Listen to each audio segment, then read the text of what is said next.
So, misconception number one: Nigerians abroad left because they were suffering in Nigeria. So, before I talk about that, why did you guys move overseas? I can speak from my own experiences. Why I left, I was 11 years old when I left Nigeria. I remember the day just like yesterday, May 10th. I think it was either May 10th or May 6th. I remember it was 6 weeks to my 12th birthday. So I was 11 years old, living in Lagos. My dad had been in the United States going to college. When he graduated college, he felt my dad and my mother felt it was in my best interest to relocate to the United States and join my dad. We lived in a small town in Palestine, Texas. My dad was a student in Nigeria, doing very, very well for himself. He just had the opportunity to come to the US to further his education. So, from my experience, my family, did not move out of desperation and out of suffering. My father came here uh, to uh, to Texas, and then he ended up attending Texas Southern University, got his degree in biology, and then he went on to become a forensics clinical psychologist for the state of Texas. He worked there for about 25 years and retired as a senior forensics psychologist for the state of Texas. So while many may have different experiences on why they left, um, we left basically just for better opportunity. In our case, I came to join my dad. I was a minor. I was 11 years old, going to my 12th birthday. I immediately came to the United States in Palestine, Texas, a small town of about 18,000 people. I got enrolled in middle school there, and that was our experience. So, not everyone leaves out of suffering. And I know that some people are claiming that there's persecution, they're being persecuted in Nigeria. None of that is happening. I can tell you that right now. Nigeria is a democracy.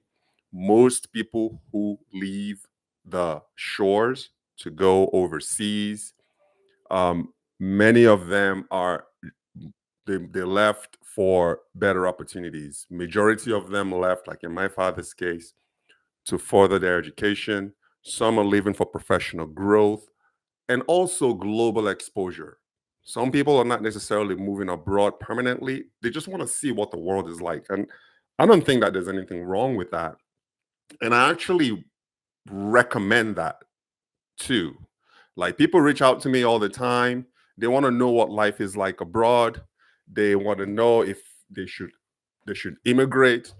And I always recommend, if you can get out of Nigeria to go and see what the world looks like, expand your scope, expand your lens.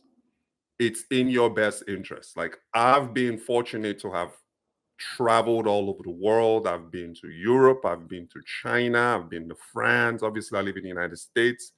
I've been to England. Global exposure is good. Unlike the United States, where most Americans are comfortable, they don't leave America. They have everything that they need here. Only the worldly types, because America is comfortable. Everything that you need is here. All the infrastructures are here. The lifestyle is here. The safety is here. So you don't really see a lot of Americans traveling outside of America, based on the reasons why I just mentioned. But as far as like Nigeria goes, most people travel for global exposure, for education. It's not because they are suffering. Some of them just want to see what the other side of the coin is like. And there's nothing wrong with that. It's something that I actually encourage. So, no, we don't, or we did not leave out of desperation or suffering. We left based on the reasons mentioned. Misconception number two: everyone abroad is rich. That is not true. If you're watching this from Nigeria and you have relatives overseas, I can tell you right now that they are probably not rich. They are just getting around, working their jobs, going about their lives, just like you in Nigeria. Yes, I can say that, and I can only speak for the United States now, because if you were to take a hardworking Nigerian in Dubai and you measure them up against a hardworking Nigerian in the United States or Ghana, same credentials, same merit, they're all going to have different experiences. They're all going to have different financial status. Um, so that's just the way it is. Your relatives are not rich. If you're watching this from Nigeria, thinking that because they're overseas, they are faring better than you, that is almost always not the case. I'm going to give you an example. This was back in my lean years. This is when I was just coming up. I was in Los Angeles trying to figure out my life. I didn't have any money. I was broke, trying to figure out my path, what to do. Someone in Nigeria, a close friend of mine, actually reached out to me asking for financial assistance. And obviously, back then I was much younger. I didn't see the world the way that I see the world now. So I was scrambling left and right, trying to figure out a way to help my friend. And out of that conversation, I just happened to ask him, like, you know what? Okay, let me see what I can do for you. I may not be able to give you, I don't remember how much he was looking for at the time, but I told him, quite frankly, I may not be able to give you everything that you're looking for, but just so I know, how much do you currently have right now in your bank account? And he told me the amount that he had. And by the time that I did the transaction, figure out the exchange rate, he actually had more money in his bank account than I did in the United States. And that absolutely floored me. So on his end, his thinking, because I'm abroad, I'm doing so much better. I have money. But the reality was he had more money on hand than I did at that time. So no, everybody overseas isn't rich. The diaspora can be quite expensive, and I spoke a little bit about this on the first episode. So go back and watch that episode. Go and watch that episode on my take on diaspora expenses. Life overseas is expensive. I don't know about Africa as far as like Nigerians living in other African nations. But as far as the United States is concerned, and I'm going to do another episode just specific to the US, but I can tell you right now, life abroad is expensive, especially now. Rent is extremely high. If you're in Las Vegas, I can only speak for Las Vegas, forget about New York or LA. I lived in Los Angeles for 12 years. I was living in a studio apartment and I was paying like $1,400 a month for that studio apartment. I could stretch my arms and touch the wall. So we got to factor, by the time you factor in your cost of living, you factor in cost of food, groceries. Food is more expensive abroad than in Nigeria. Rent is a lot higher overseas than in Nigeria. Mortgage is a lot higher overseas than in Nigeria. So we have bills, we have rent, we have taxes, we have childcare. At one point, we were paying $1,600 a month for childcare for Jeanette and Nellie, my two daughters that you see behind me. That's what my family is paying right now. Because Jeanette is now in grade school, we're no longer paying childcare, but we're still paying it for Nellie, and we have another year to go. So that's $800 a month. So for years, we paid 2.4 million, an equivalent of 2.4 million naira just per month for childcare. So hustling overseas is constant. And I know that some Nigerians in the diaspora, it's one of the things that they fail to let their family members know back home. Maybe it's just due to they don't want to feel as if they are lacking, they come off as if they are doing better than they are actually doing. That is generally not the case.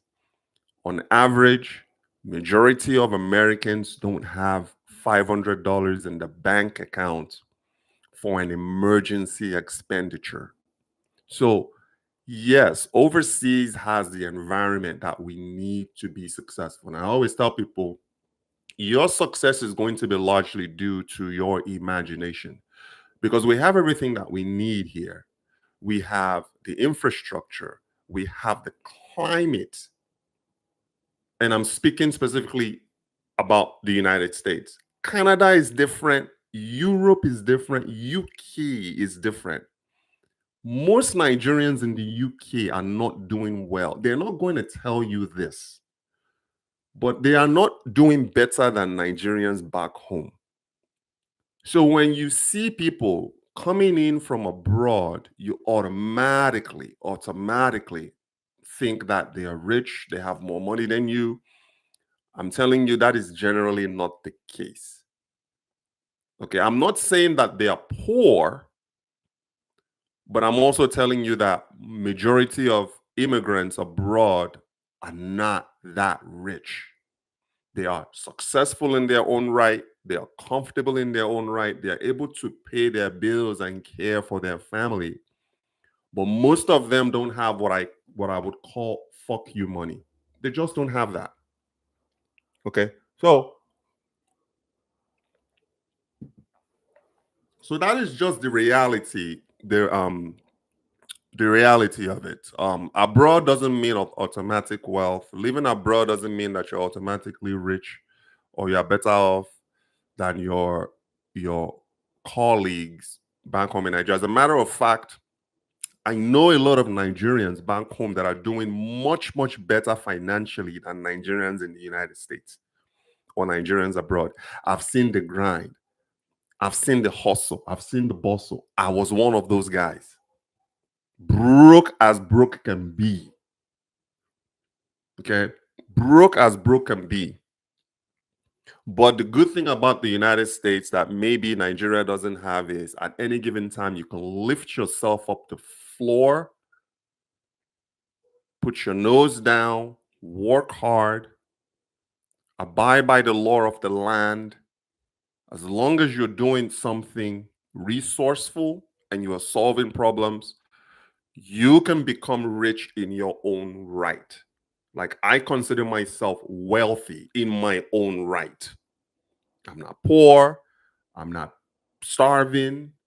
The house that we're living, we own it. We have assets in Nigeria. We have assets here. We invest in securities. We have a thriving export business. So someone like me, you can generally consider maybe rich or wealthy. But I can tell you this, most Nigerians or majority of Nigerians overseas may not have that opportunity or may not be in the position that I'm in, but they might be rich in their own right though. So this whole rich thing is all relative. It really is. And it's not always about money. It's about state of mind. It's about your mental state. So rich doesn't always equal having money. It's the peace of mind. I have the freedom right now. That's why I consider myself wealthy. I have the freedom right now to come and go as I please. Nobody tells me what to do. I don't have to, I have my own business. I don't have to, ask somebody to take a vacation. I don't have to, nobody tells me when to go to lunch. They don't tell me when to come into work. They don't tell me when to leave. I get to come and go as I please. As a small business owner with a thriving, growing business and thriving and growing investments. So, in my own right, yes, my relatives in Nigeria can consider me rich, but that is not for them to say. I'm wealthy in my own right. Okay. So, majority of Nigerians too, remember overseas, they work a lot of jobs. I was one of them. There was a point that I was working 3 jobs, but relatives in Nigeria may not know this. Those that are depending on their friends and family abroad may not know the sacrifices. And in some cases, Nigerians in the diaspora, when they share their experiences with people back home, the people back home don't really believe it. But if you are watching back home, I'm telling you, believe the experiences that your family members are sharing with you. If they're telling you that it's tight, if they're telling you that there's no money this month, if they're telling you that you're just going to have to go out and get a job, you have to believe them because you don't know what they are going through abroad. My dad, when he first came, he had to wash dishes. He was washing dishes while he was going to school.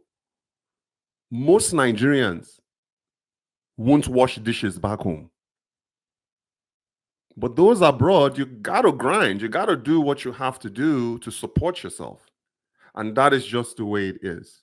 So I'm going to debunk that misconception right now.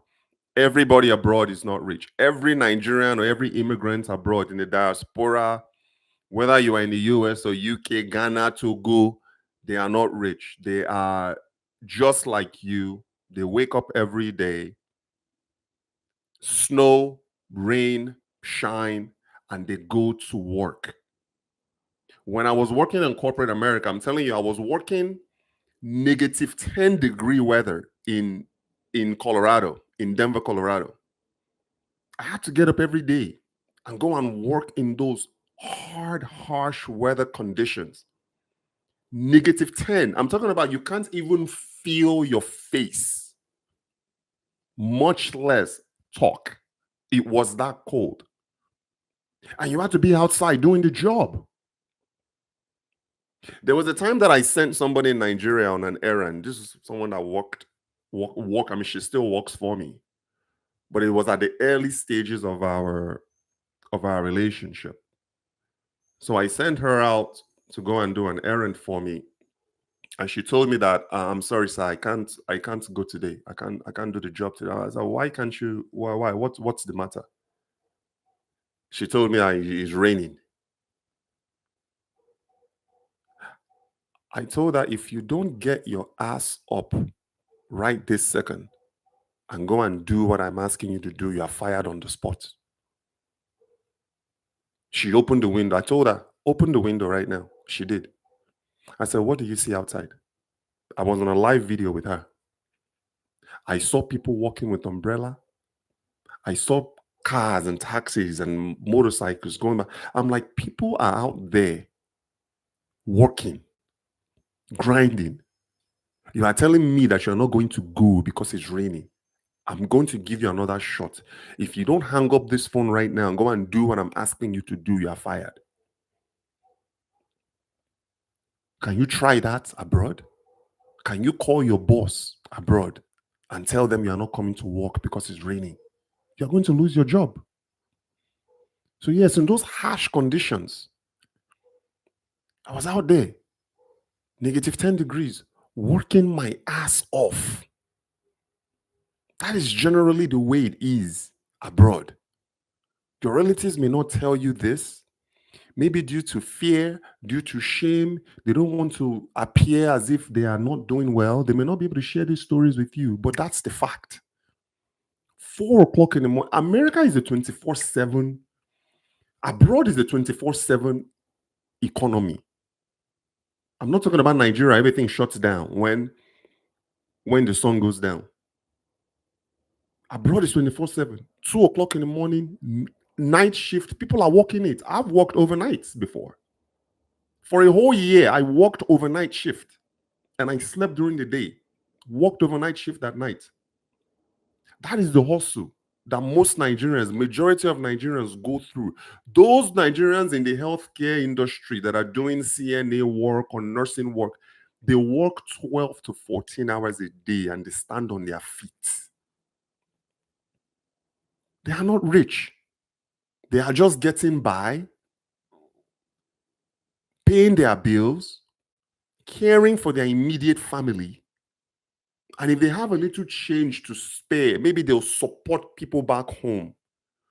But for you to sit in Nigeria and assume, and these guys are not going to tell you the pressures that they are under, pressure to take care of family back home. And some of this pressure is like self-inflicted though. They take it upon themselves to try and support people back home at the detriment of their situation in who is this? In the US or abroad. So if you're watching this, how many jobs are you currently working? How many jobs have you worked at one time abroad? Me, I've done at least 3 or 4 straight. You come, you just get a little bit. Sometimes I will get off one job, sit in my car, rest a little bit, and then go to the next job. That is the reality. So I want to debunk that immediately. Everybody abroad is not rich. Most of you in Nigeria are faring better, believe you me, than those abroad.